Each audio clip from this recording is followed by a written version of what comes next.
Hey, it's Armin with Attract. At Attract Advisors, we offer accounting advisory, tax advisory, as well as financial management services. We're lucky enough to work with very many hardworking, talented entrepreneurs across many different industries. Many of these individuals are world-class in their sphere and have great stories to tell. This is our way of highlighting their accomplishments and their insights, and we hope you enjoy these conversations. Hey everybody, welcome back to our next episode of Kickin Assets. Today, I'm very proud to be joined by my good friend and client, fellow entrepreneur, dad, husband, Josh Wall. Josh, thank you for being here. John, thanks for having me. Happy to be here. Been looking forward to this conversation. We've been friends for many years and looking forward to an in-depth conversation about how we both operate. Awesome. So Josh, why don't you start by telling us about the early life of Josh Wall. You know, I remember how you were just dropping bombs at Central Private, you know, back in the day. But tell me about like your early life and high school experiences and athletics and all of that. Yeah, absolutely. I grew up in Watson, Louisiana, actually going to Live Oak, and I had two older brothers, much older brothers, so they were about 9 years older than me. So they played sports. They were heavily involved in specifically baseball. So I had that just kind of as a guiding light, so to speak, as to my sports life. My dad was heavily involved in coaching, and I kind of didn't have much of a choice of playing sports and loving sports. I fell in love very early and became, we'll call it obsessed, especially with baseball. And from that point, I would say baseball was heavily involved in my life, and moving on into high school, I started to get much more traction as far as becoming much better at baseball. And I transferred over to Central Private, which is where I actually graduated from. I preferred hitting, but I became 6'6", kind of overnight one year. And started throwing the baseball real hard, and they typically like tall guys that can throw baseballs hard. And so I kind of became more so, you said dropping bombs, which actually makes me smile because I would rather be known for that. I always thought of myself as a position player and a hitter first. But I signed to go play at LSU, and I was going to be two-way. I was going to play position. I was going to pitch.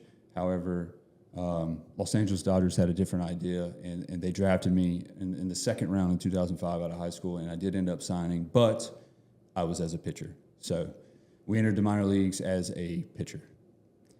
And so what was the minors like for you? Because you and I have been friends for many years, and we've never even talked about it. Right. So personally, like, what was the emotions going through of going into the big leagues as an 18-year-old, and you know, how on draft day, you know, you're on top of the world, and then living the minor league baseball lifestyle. Like, what was that like?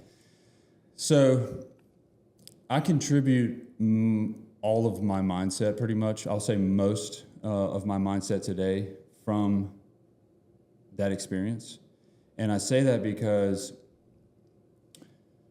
when I was drafted, I was a high draft round pick, and I was supposed to go. I mean, you have expectations at that point. You're supposed to go in, and you're supposed to go to the big leagues in a couple of years, and you're gonna do great things for the major league team immediately. And to be quite honest with you, I fully believed that I would, and that was not my story by any means. So I had a very up and down career in the minor leagues. It was very tough.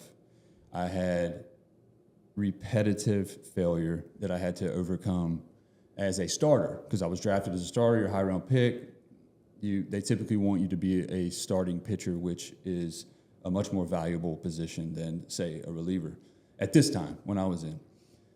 So I started the first few years. It took me, I spent 2 years in rookie ball, and just kind of the levels of minor league baseball is just kind of how they work. It goes rookie ball, it goes low A, it goes high A, it goes double A, it goes triple A, and then you make it to the major leagues.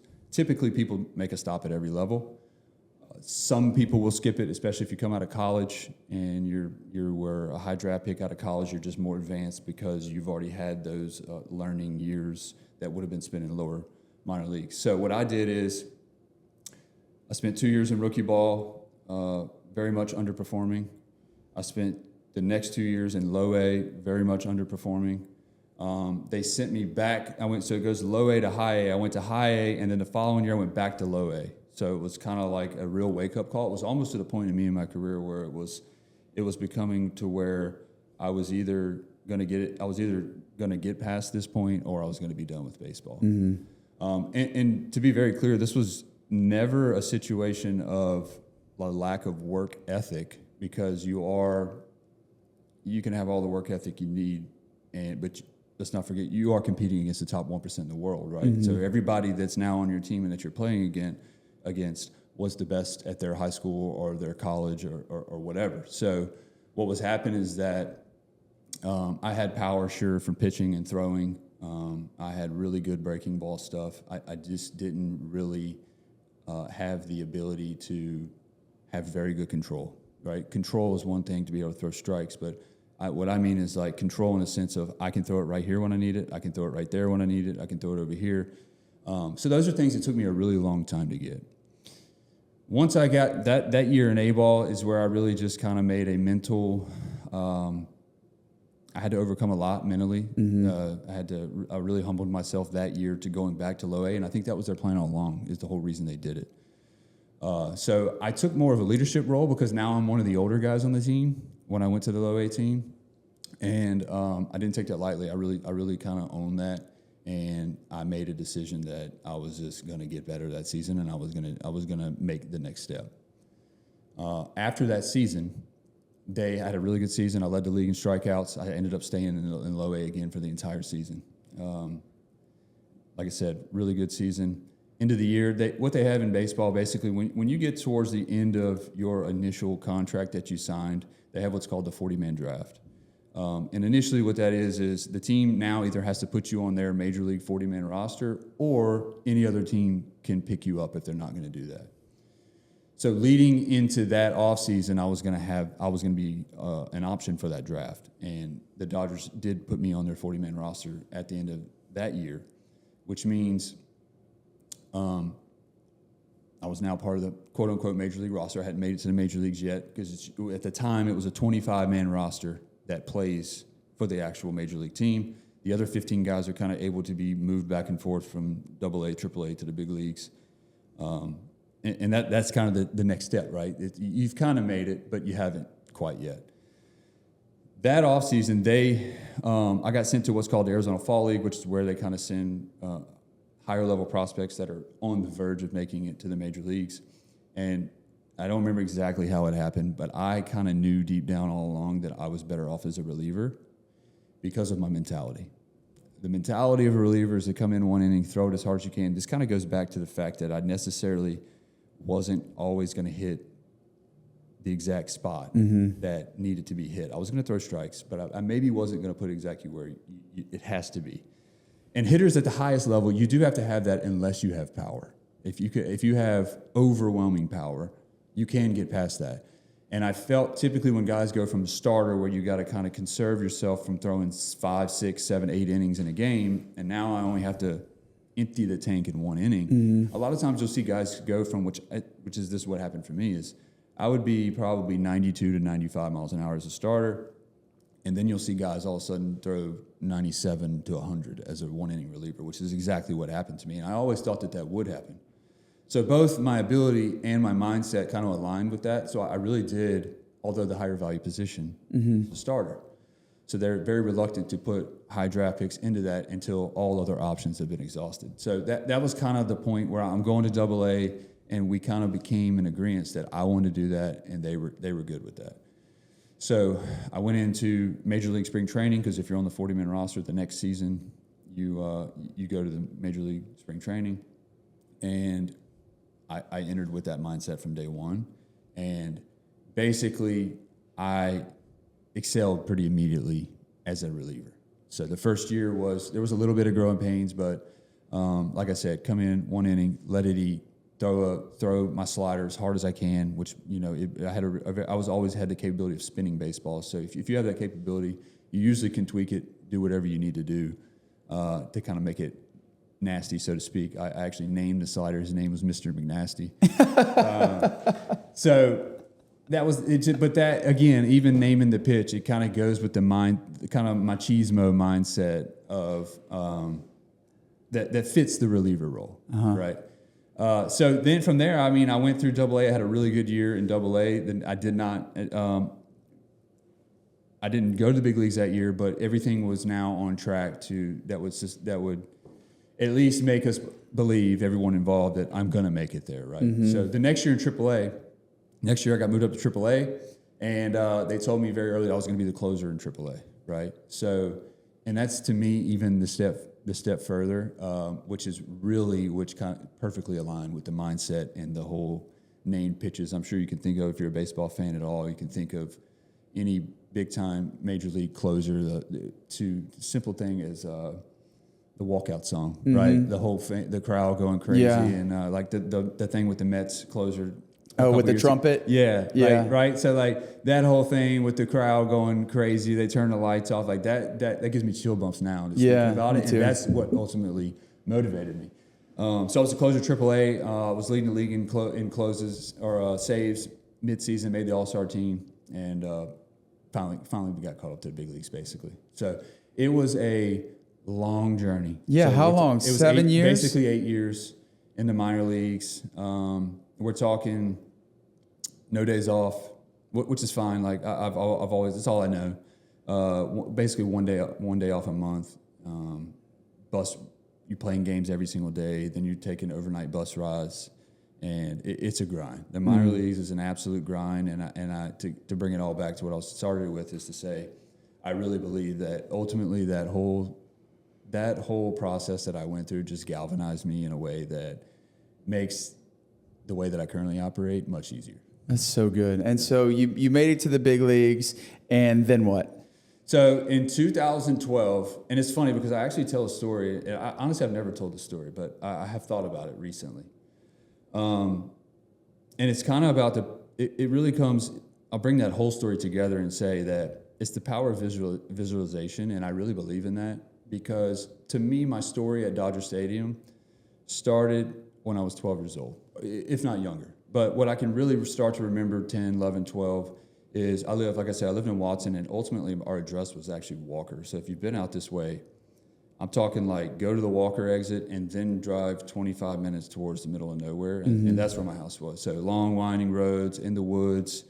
You drive on in. I have a long, windy driveway. It was a gravel driveway. And I bring that up because I used to stand out in this driveway, and I used to pick up the rocks from the gravel driveway with a Nerf bat, whatever, all kinds of different bats. And I would pick these rocks up, and I would throw them, and it would fire off over the highway. Kind of ran, and there was a wood line behind the highway. And I would pick these rocks up, and I would hit them. I'm talking every day. I would hit these rocks out over the trying to hit it over the road, trying to listen for cars, make sure I'm not hitting any cars. And it became to where I started to pick my favorite teams. And oddly enough, the Dodgers were one of my favorite teams always before I was ever drafted to them. And the Seattle Mariners too, because they were always on our TV late at night, Ken Griffey Jr. But I would go through these lineups, right? I would act like I'm the announcer and say it out loud, and now batting, whoever. And I would picture Vin Scully, like one of the greatest announcers of all time, in my opinion, if not the best. And I would just go through the lineup with names that he would say, and then always at the end of the lineup, I would throw, now batting Los Angeles Dodgers, Josh Wall, right? So, and I say that story because for whatever reason recently, I've never even thought about that. But when I think about visualization and how you get to where you want to go, and there's no way it didn't play a part in the day that I actually stood on Dodger Stadium mound. Now pitching, not batting. Now pitching for your Los Angeles Dodgers by the great Vin Scully saying Josh Wall, right? That was an incredible moment. Which kind of, I did it, right? It was a moment of, I did it, I accomplished the dream that so many have. But there's a lot of people that accomplish a dream that don't then go on to have an 18-year career, like my buddy Clayton Kershaw, who I saw just yesterday announce his retirement at the end of this season. Because then, it keeps being the 1% of the 1%. Like every level of 1% of the 1% make it to the minor leagues, and then 1% of them make it to the major leagues, and then 1% of them have a career like Clayton did, a Hall of Fame career, which I didn't end up having. But I had some early success in the major leagues as a reliever. It becomes one of them situations when you make it to the major leagues, especially as a reliever, where the position is the most expendable position on the team, especially if you're the last reliever, like if you're the last man in the bullpen. Because you don't get to just go up. I was closing in AAA. You don't get to go up and just be the closer for the Dodgers, right? You're going to be the guy that just basically sits there, and whenever there's a situation where you need to save somebody else's arm, you go in the game. And I was totally fine with that. But that's just the situation. So I had a couple outings, but usually how it works is you're going to get your little cup of coffee, and then you're going to get sit back down in AAA, which is what happened to me. So I went and sat. When I got called up, I think I sat for like 10 days in the bullpen without pitching. And we were on a road trip, and then finally, it was probably somewhere around the 10th day, we played in New York. We were playing the Mets, and it was a situation where it came to it was an extra inning game, right? It's out of game. Our arms were like our bullpen was kind of taxed from pitching the days leading up to that, and I had a good feeling that I was probably going to go in this game. So it turns out my first ever Major League appearance was, because it was not at Dodger Stadium, but the first ever Major League appearance was in New York at the Mets and in a tie ball game in the 11th inning. So I came into that game as my first ever Major League appearance, run on the field, do that whole thing, and I think I want to say the first batter I faced was David Wright, and he got a base hit single through the 6 hole or through the 5 hole, and it was one of the ones that was like a 15 hopper, right? That wasn't hard hit or anything, but it was a leadoff single basically. But from there we got out of it quick. I think I want to say I don't remember exactly how it happened, which might be weird at this point, but that was 2012, so it's 13 years ago. But we got a clean inning, we got out. And I remember Don Mattingly, when I came out, he said, the first thing he said to me, and this will be something that I think about forever. He said, "Can you hit?" He said, "If I got runners on, I need to know if you can handle a bat at all, because we know the pitching situation. Like, if you can handle a bat, you're probably gonna hit in this game," because at the time the pitchers hit. And I remember saying something like, I can handle a bat, but if you got a better option, you should probably go with that. Like I don't remember, like it was totally not prepared for that question. But deep down, like thinking back on it later, I was like, I can absolutely hit. And I could have, like who knows? What if I would have hit a homer in my first, like not only got my first Major League appearance, but what ended up happening is we ended up being a runners and scoring situation, and ended up pinch hitting one of the catchers, trainer, and he got a base hit. And we brought in, he actually brought in another guy to close it out. So I got the win in my Major League debut. Wow. At New York Mets Stadium. Yeah. That's awesome. Pretty cool. Yeah. That's awesome. And so that was in 2012. And so when did you retire? 2016, I retired. So 2012 was then kind of after that day, couple up back and forth, which is how it works from AAA to big leagues, probably 3 or 4 times from the time I got called up to the end of the season. And then in September, they have what's called September call-ups, because in September, the rosters open up. You can actually have much more of your 40-man roster actually on the team. They open it up much. You can go beyond the 25-man active roster in September only. So I got a September call-up, and I spent all of September in the big leagues with the Dodgers, and had a great. I probably pitched 5 or 6 times, and it was very good outings every time. Everything was set for me to start the next season on the opening day roster for the Dodgers. And then in 2013, so fast forward, that season ended, we went in. 2013, we went into Major League Spring Training. Like I said, it was kind of expected that I at least was going to have a very good chance of making the opening day roster. And how spring training goes is they'll have rounds of cuts, right? They'll start out with a ton of people. The whole 40-man roster will be in Major League camp, and then also they'll have non-roster invitees. A lot of veteran guys come in. So you may have 50, 60 people start in Major League camp. But after usually about 2-3 weeks in, they start the cuts, right? People that are definitely not going to be on the team, or maybe even younger guys that need to go down to the minor league camp so they can start to get their actual reps to get ready for their season. So those cuts started happening, and like my first year, I was in the first round of cuts. to go do exactly what I was talking about. But this year, cuts going, and I'm in the whole way, and I knew it, right? And I had a really good spring training. I mean, I couldn't really have asked to do any better than I did. So I really expected to make the team. And towards the end of spring training, you go basically a week before what the Dodgers always do. I think it's called the Freeway Series, and basically they play the Angels. They go to their stadiums, and the Dodgers will play the Angels for basically the 3 days leading up to the season. That way it works good for those two teams. And at that point, if you make it to the Freeway Series, the roster has been dwindled down to probably 30, 25, right? So there's probably 5 extra guys, and 3 of those are going to be position players, maybe an extra catcher or something like that. So at that point, it was basically me and another pitcher, right? And he was left-handed. So that's where the decision came down. And then so we have our final meetings the night before the season, and ultimately they went with the left-hander. And it was a conversation. Not, I'm going back to AAA, whatever. I could be back up next week, which is ultimately what happened.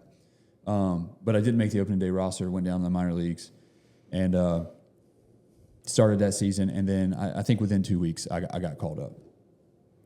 I kind of picked up, I'm not sure how the outings worked, but I pretty much picked up where I left off. We ended up being back in New York. I had an outing where I came in, and it was like a really great inning to end the game. I think I struck out 2, and it was like a 10-pitch inning in the last inning. And then the next day, I had some, and this is something you always have to battle as a reliever, pain. Yeah, right? I was about to ask about injuries. Yeah, I mean, it's pain. I was fortunate throughout my whole career when I said not have any major. I never had a surgery. Yeah. So I was always stayed pretty healthy, but I was always battling some sort of soft tissue issue, especially in my forearm, which is very common.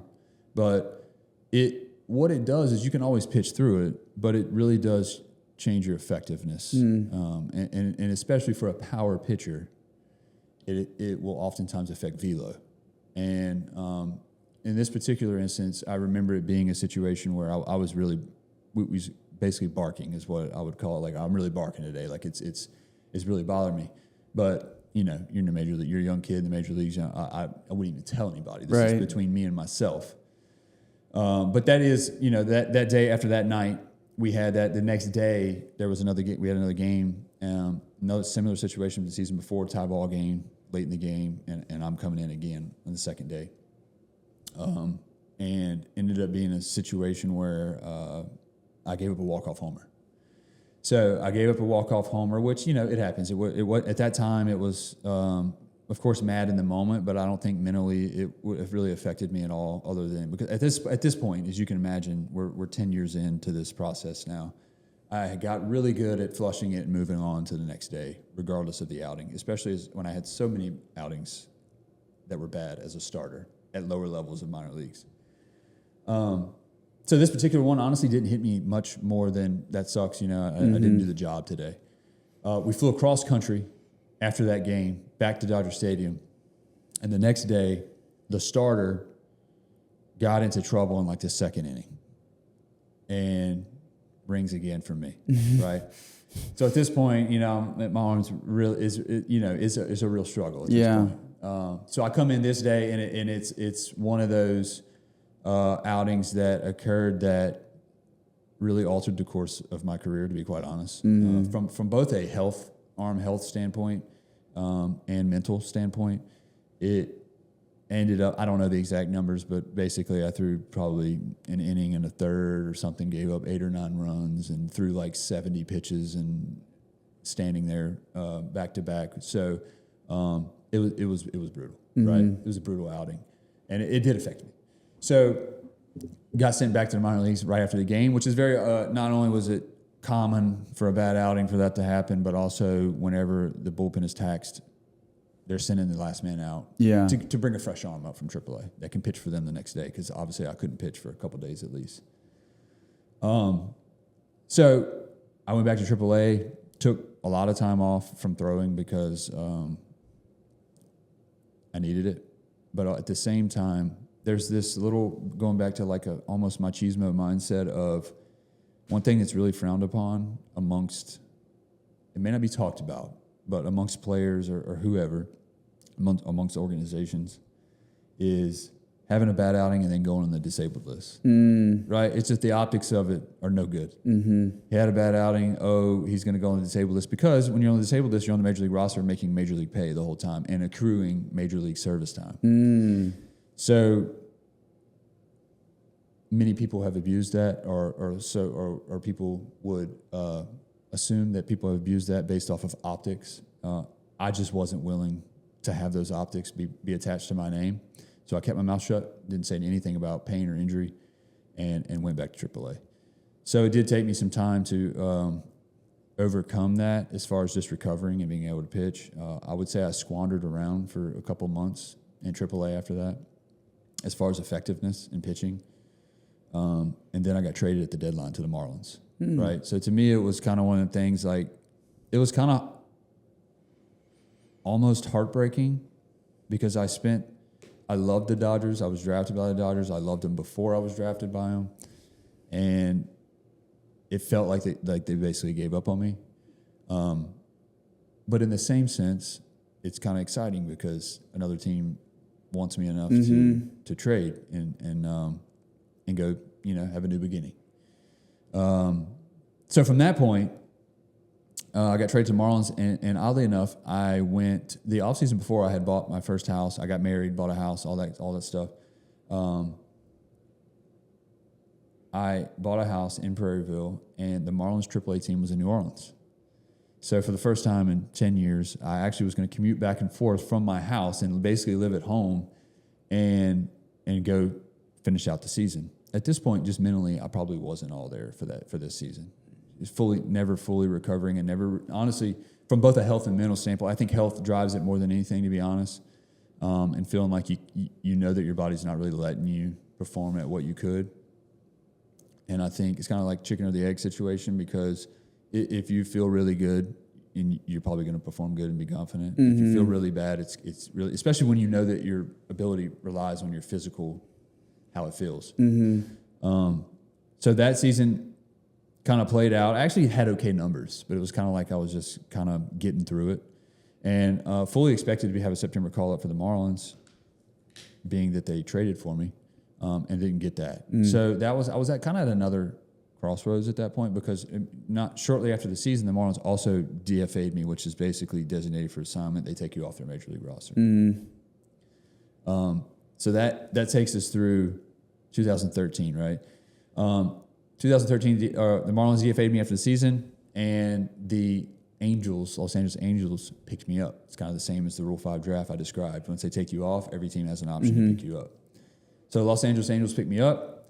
Got a call from the GM when they picked me up. Hey, talking you up, I saw you, because the whole Freeway series, Angels, Dodgers, he's like, I saw what you're about, what you do, how you pitch. He's like, we're super excited, and you're in our plans, right? Ultimately, long conversation. Fast forward to the next season, Major League Camp with the Angels, obviously. Same thing, cuts kind of go. I made it through. I didn't even make it to the last cuts for them, which was kind of a shock. Didn't have a great spring training, right? Still trying to kind of get over the hump of the previous season. Started off in Salt Lake City in AAA for them. Same deal, got called up to the big leagues within probably 2 to 3 weeks. And I don't remember if it was the first day or it was the first few days I was up. I pitched again in Detroit, and kind of the same situation. I pitched once, and it was kind of one of them innings where it was actually okay. I think I gave up a run. Next day, pitch again, and got smoked. Another outing, right? Another outing of 6-7 runs in an inning.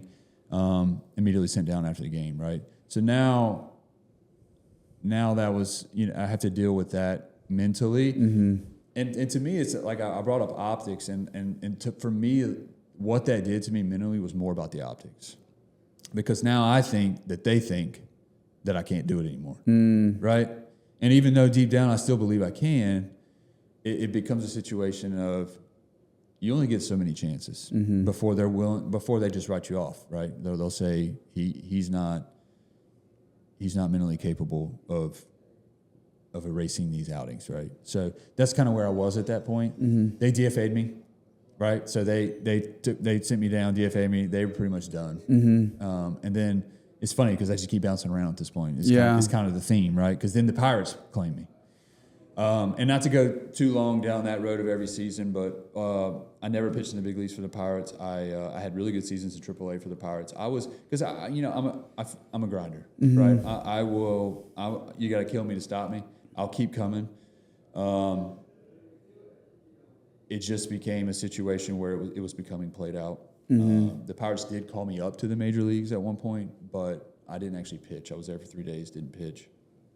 And it just kind of became, to kind of just fast forward to the end of this career, I had a lot of aches and pains toward the end of it. My landing knee was, my patella tendon was a real problem.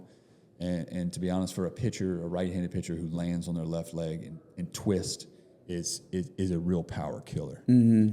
It just became so many things, so many signs to me were starting to point towards it was enough. I accomplished the childhood dream. And it was, I also had other aspirations I always have, as you know now. And even the transition, which I later found out that we talked about, but even the transition of me coming from ending and starting business stuff you were involved in, right? At Jimmy John's? At an early stage, yeah, right?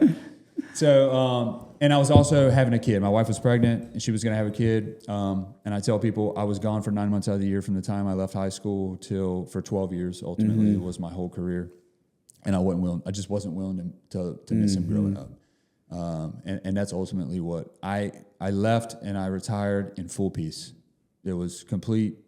I was not going to miss it, and to this day, I didn't miss it. Now, when I go watch some of my buddies that are still playing, or I watch the World Series games and stuff like that, I still think about, that's crazy. I could still be playing from an age standpoint. But I was at total peace and ready to start more of an entrepreneurship journey.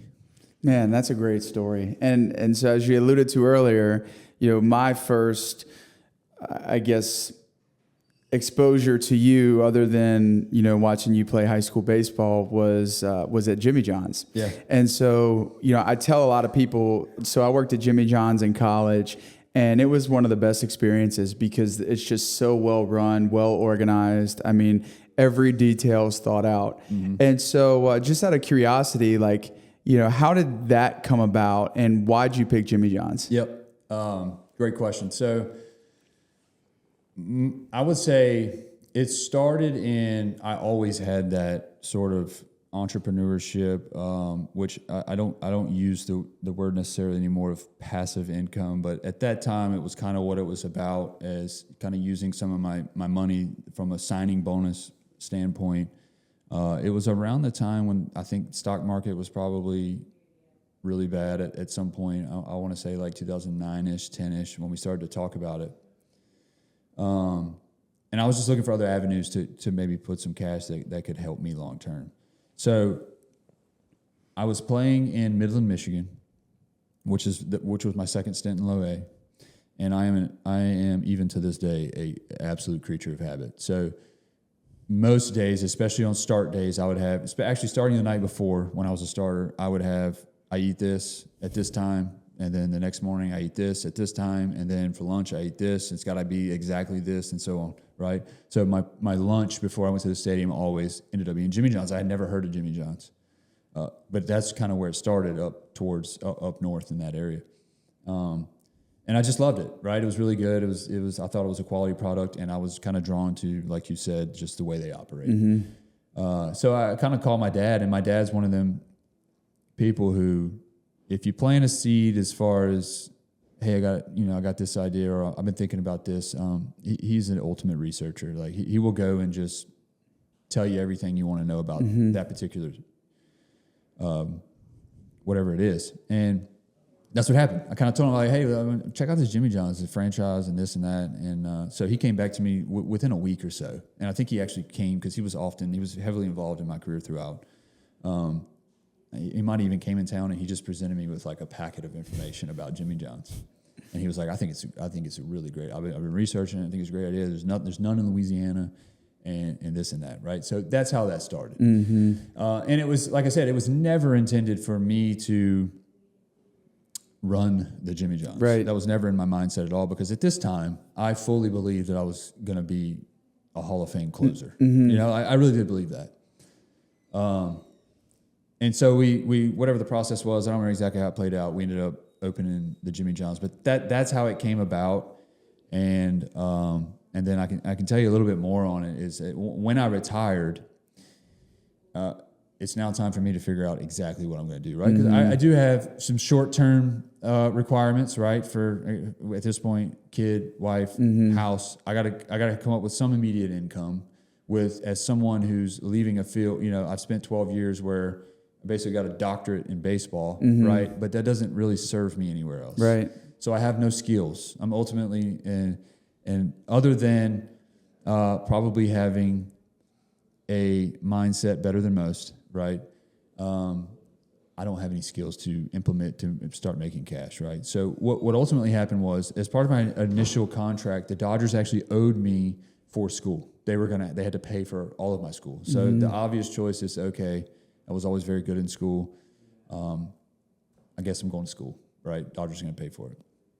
Well, going through that process and ultimately in thinking and quite honest with you, I kind of started on the route of CPA. I have family members who are CPAs. My mom does bookkeeping, she has for a long time. So it just kind of made sense, right? But the closer I got to it, it just I really wasn't. Honestly, it just was. I wasn't at peace with. I didn't think that going to college was the right route for me at that age. It just didn't. I didn't think.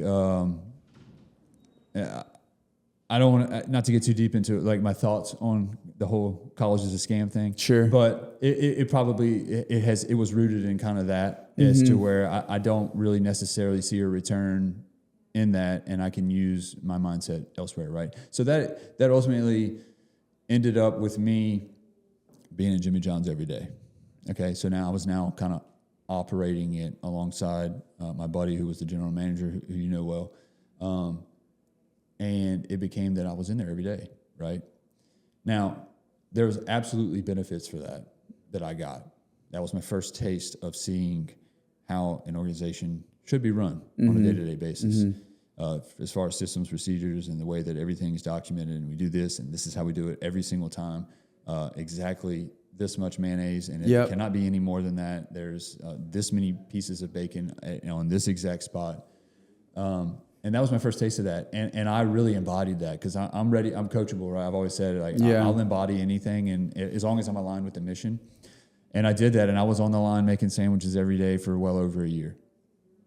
But some of the things started to enter my mind about what I was talking about as opportunity cost, ultimately, or return on investment as far as time. So what I saw is that I can probably make okay money for 10 plus years doing this every day, but this is not. There's much more for me, and I don't want to get trapped into this. So I kind of approached. We were kind of in an alliance, all of us, between me and my dad did partner with me on that Jimmy John's, and we were kind of all aligned to. We chose to sell, so we ended up selling the business, and moving on. And at the time, I still didn't know exactly what I was going to do. And it's just funny how, from a divine perspective, is that everything just kind of aligns how it's supposed to, and it always kind of has for me. And maybe it's because I'm on the lookout for that. But it's been always very clear to me when things align on purpose. So when we sold the property on Jimmy John's, and obviously there's some proceeds from that I have, right? So I used that some of that to buy a new house at that time because we wanted to move into a different house. The first house was more of a starter house. And when I bought the house, it was a new construction house, I got a home inspection. And I didn't know what a home inspector was, to be quite honest. I didn't know anything about the field. And when I got that home inspection, it just hit me at the time where I was the right place, right time in my life, to the owner of the franchise of that particular home inspection company. We got to talking. So again, one of them scenarios where let me look into home inspection, what it's about. Maybe it does look like a potential field that you can gain the experience needed in a relatively short period of time and make pretty good money. So same thing, conversation with my dad. Let's look into this, home inspection, this and that. So here I am, pulled the trigger pretty quick, off onto another franchise because the owner of the company actually started in Baton Rouge, HTMK Inspection Services. Started in Baton Rouge, and he started to franchise locations out. So ultimately, I took over the original location of Baton Rouge, which was kind of his pitch to me in this conversation of us doing it. So he was trying to pull himself more out and focus on growing more locations. So that's kind of my next step after Jimmy John's was stepping into HCMK and as a home inspector. And you timed it out pretty well, right? I mean, I know since then you've brought on some other roles and, kind of grown a few other businesses. But at the time, I mean, it was really rolling. Yeah. So, and to kind of touch on that Jimmy John's ending is the sell of that. And kind of what my focus is today. It's funny, like I said, it always seems to just work out, even necessarily when you weren't thinking it was. But I got a lot of experience in that Jimmy John's situation, and specifically to selling a business, right? The process of what that looks like, how those conversations go.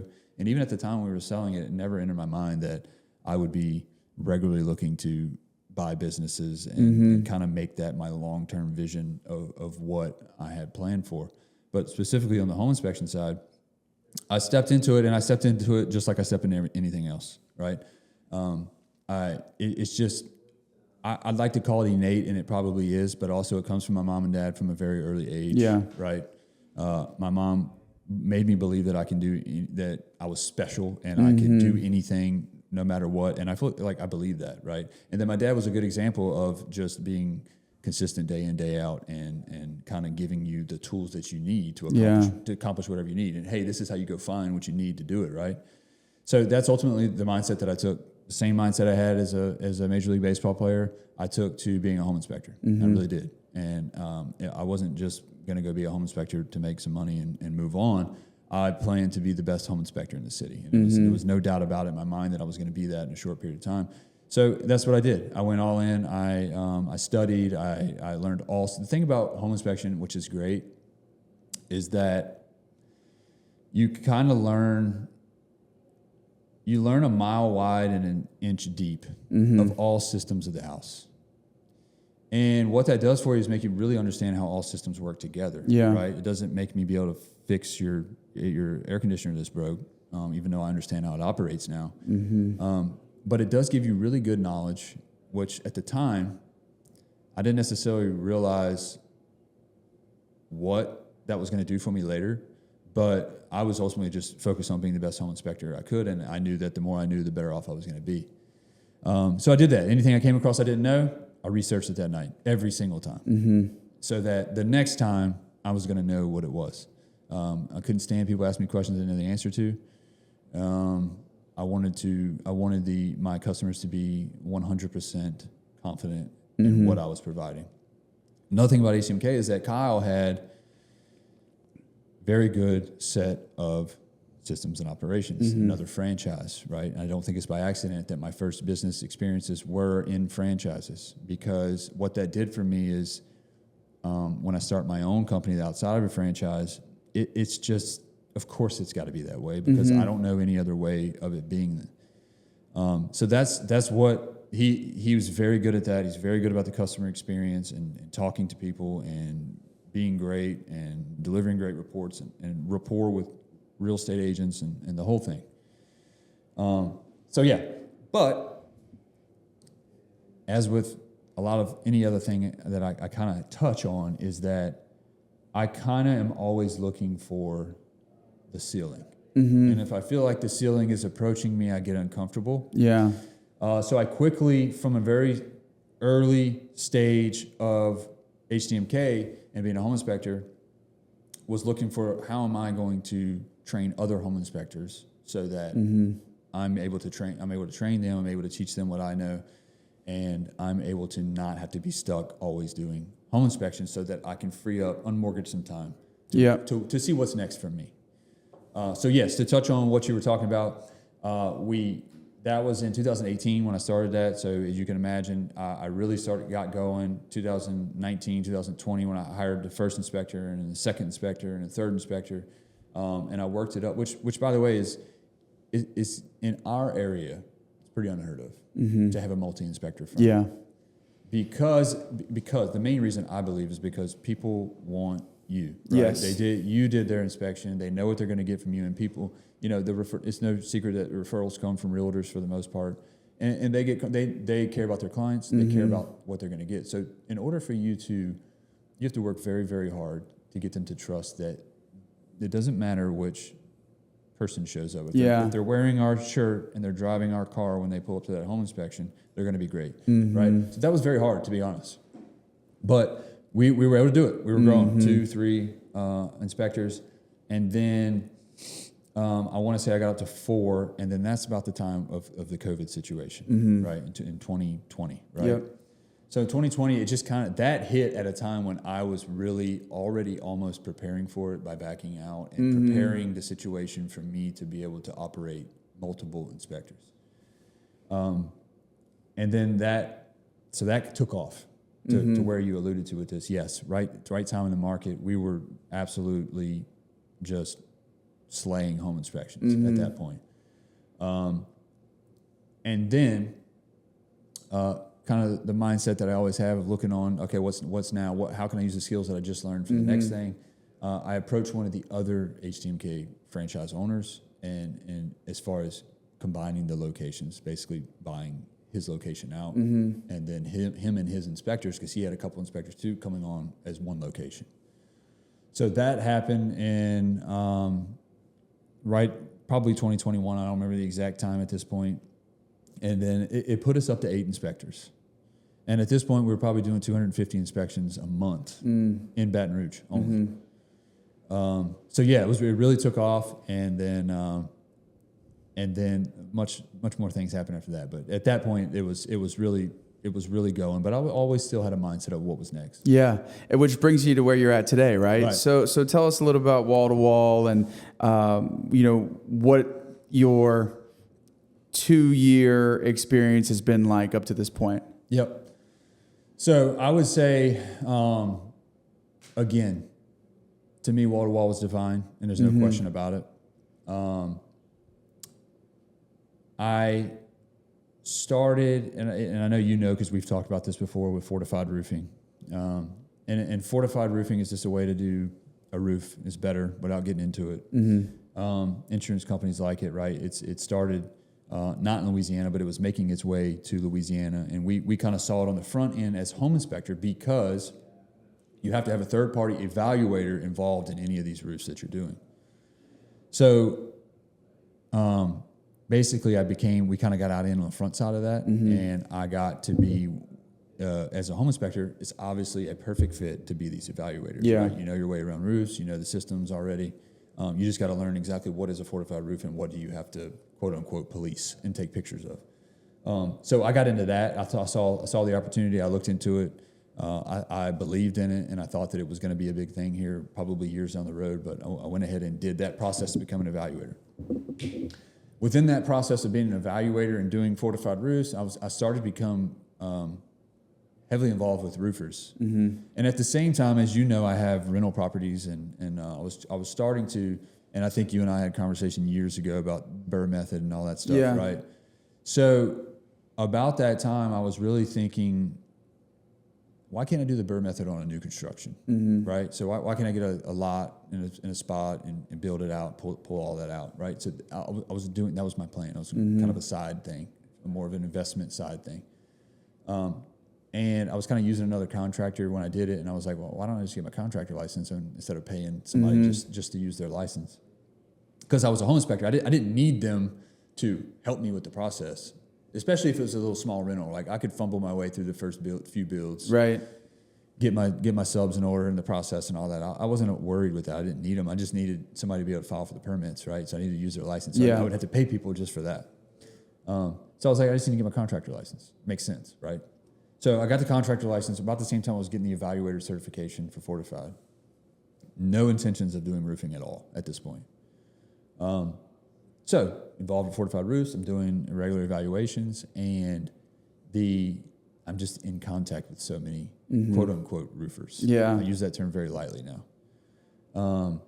And it comes, like through my conversations and more, and I'm like, I would have this conversation. I'm like, man, he doesn't know anything about what he's doing. Not just fortified, just the roof in general. Yeah.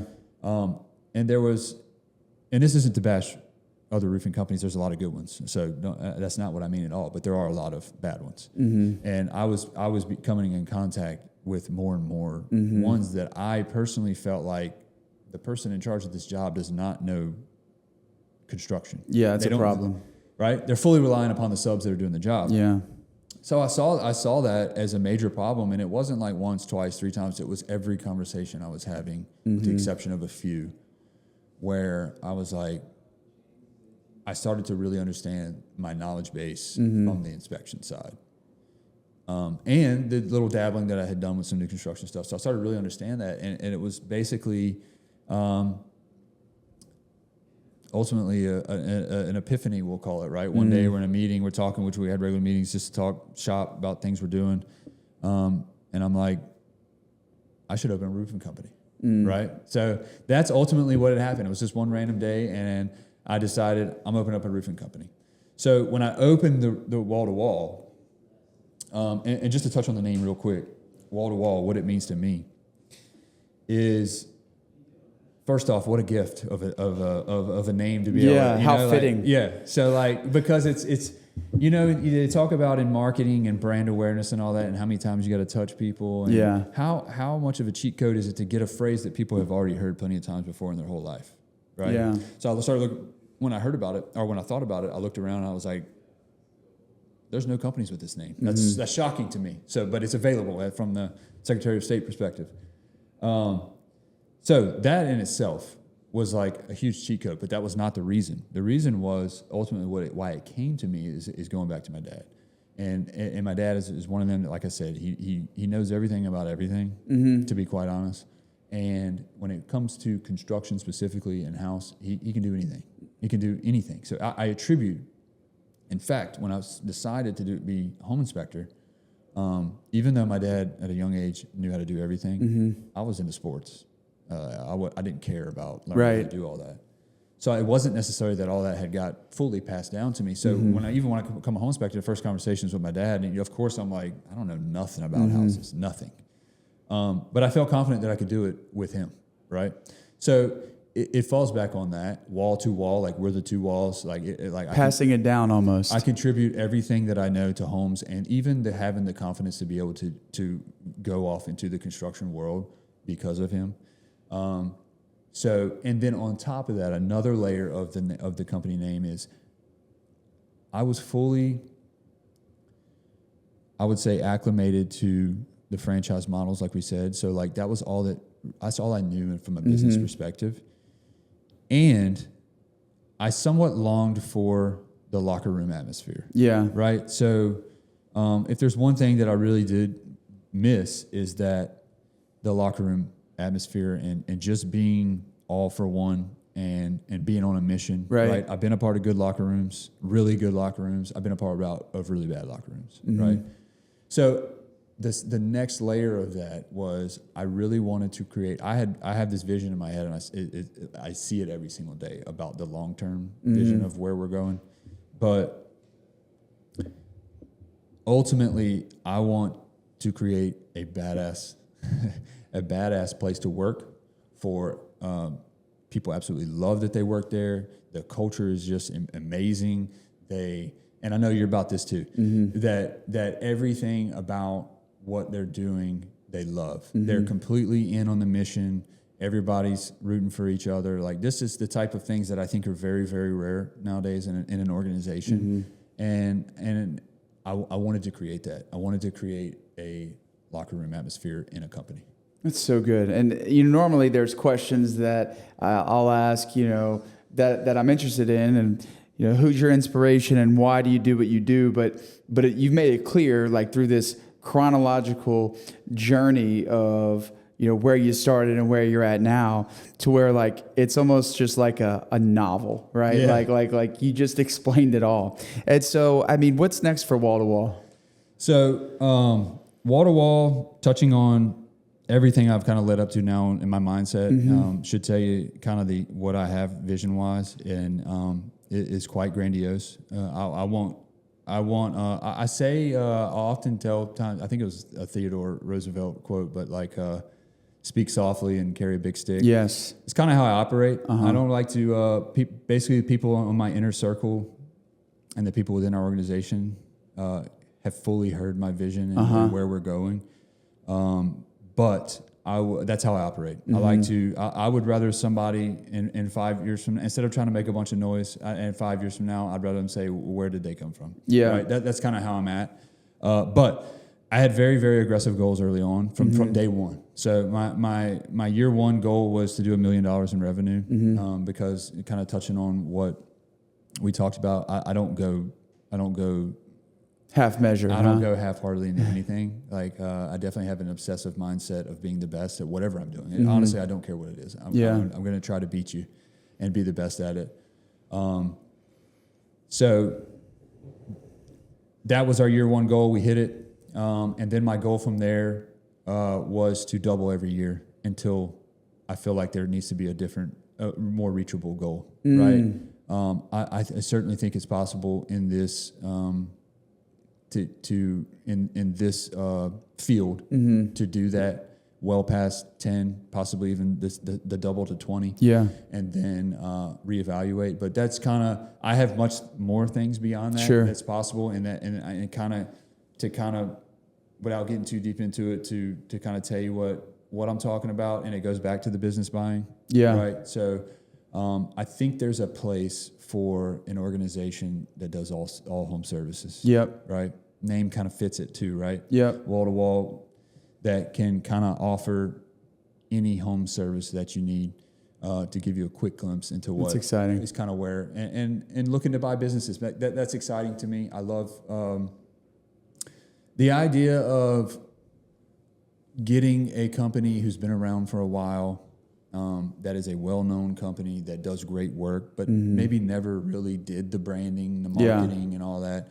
So the idea of taking over companies like that and operationalizing them is fun to me. Like, it's almost it can become a game, and I think that's where I'm headed. And some of those may be rolling into wall to wall, or maybe that's another venture beyond wall to wall. But that's kind of where I'm at with that. And to kind of talk about wall to wall a little bit more specifically,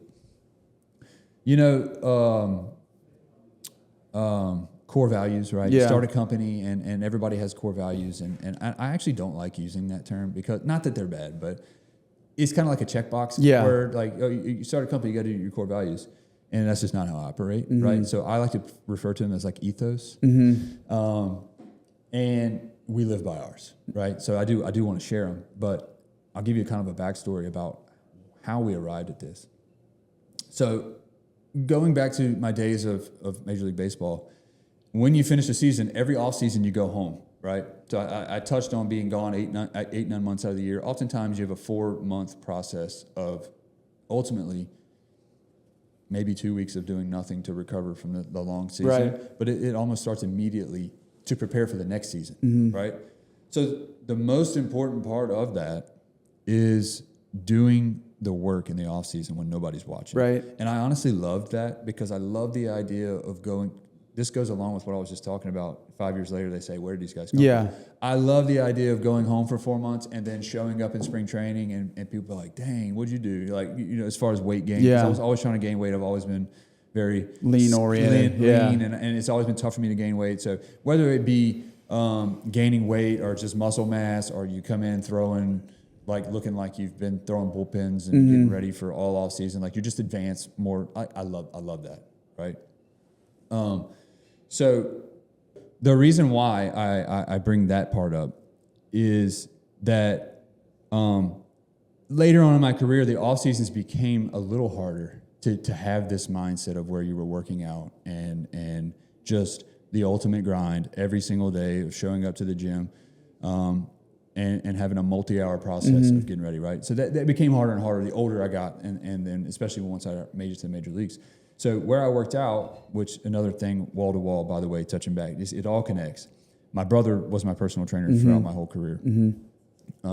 Another huge part of my success, right? It's all family. Like it goes back to wall to wall. It's like a family organization. My family works within it. My mom does our books, right? My dad is part of the reason I started. My best friend since I was 12 years old is our production manager and has been side by side with me from day one. Couldn't have done it without him. So it kind of all aligns. But this story specifically, towards the end, we worked out at his gym in the back. He had there was a grass area. We had a brick wall. We used to throw med balls against, and we did sprint workout back. But there was also a rock bed. And to get myself somewhat motivated, I got a bucket. I'm sure I didn't come up with this, but I thought I don't think that I had heard it before. I just kind of started doing it. I had a bucket, and every day when I finished the workout, I threw a rock in it. Yeah. Every single day. And the idea was that I was actually going to start to put some, because right early on in my career, I had the visual reward towards the end of the offseason. I threw harder, I got stronger, but at my current age, I was probably maxed out in velocity gain. I was probably maxed out in muscle mass. So really it was more about maintaining. Like I think that was more of a visual thing for me. So I started throwing rocks in the buckets, and the idea was at the end of the offseason, the bucket was full of rocks. Yeah. And to me, it speaks to consistency, grinding through. And the reason why I tell the story is that I told that story to the team. Again, recently having to force myself into more of a leadership role and try to motivate people to kind of think more like me and do some of the things that I do. I start to connect things to stories. And I had never even thought about that rock story. It just kind of came to me like, oh yeah, I did that because of that. And then Chase, who I was talking about, Chase, who has been with me since day one, he's really, really creative. Like he heard the story, and the next day we were also talking about kind of core values. And the next day I had come up with a list of things that were important to me for the company. It was too long, right? How's anybody gonna remember it? How's your team gonna recite it and live by it? So we had kind of talked about coming up with an acronym for it. And the next day he had a picture that he created with, like, in the background, it's got a bucket, it's got the wall-to-wall logo on it, and it's got the acronym ROCK, right? So now I had to come up with the 4 words. Yeah. He knew what I was about, so he had some general ideas as to what they could be. So ROCK is kind of our ethos. And is what we live by, and what they are is the R for ROCK is relentlessly consistent. And I think it's just more important than anything to be relentlessly consistent in whatever you're doing day in, day out. That's the hardest part, showing up every single day, no matter what. No matter you're tired or you don't feel like it, or yesterday you didn't do good. Right. It doesn't matter. The second O is something that I undoubtedly got from the franchise place or the franchise organizations, but it is the most important thing to me in business, and that is we are obsessed with the customer experience. That's great. Absolutely obsessed with it. So in every single touch that we have with the customer, I want every single customer that walks away from us to be unexpectedly delighted. Wow. I want them to have wow moments every single time. So I am like obsessive with being obsessed with the customer experience. And that shows in our reviews, to be quite honest, and I know a lot of people are after reviews and getting reviews. You can get people to leave you good reviews or leave 5-star reviews. It's difficult to get people to go in depth about their experience and explain how blown away they were. And that's what we're getting consistently. And so that's R, that's O, and then the C is communication. Clear, constant, concise. Saying communication to me is not enough. It needs to be clear, it needs to be constant, it needs to be concise. So that is our that's the C for that. That, to me, that goes along with having the customer experience them being obsessed with the customer experience. Communication leads to that, whether it's with the team or because the team. If we're obsessed with each other or the communication with each other, we're going to do that with the client as well. So we're constantly communicating with clients, and I don't think they're used to having that through construction, right? Construction companies, right? To where, hey, this is what we're doing today. This is the process. This is what we found. This is what we're going to do, and just being relentless with that. Tying it back to the R. And then the K we really struggled with. right? Like it's tough to come up with a K word. And I went back and forth a lot because, to be quite honest, my fourth most important thing is to have extreme urgency. Mm-hmm. But how do I fit that into a K? Yeah. So I really researched it, trying to find a K, and I came up with a word going back to being divine. And it's a word that I quite honestly, maybe you've heard of it, I hadn't. It's called kairos. Oh, yeah, it's Greek, right? Yeah, it's a Greek word. It's a biblical word. Yeah. And ultimately, it means...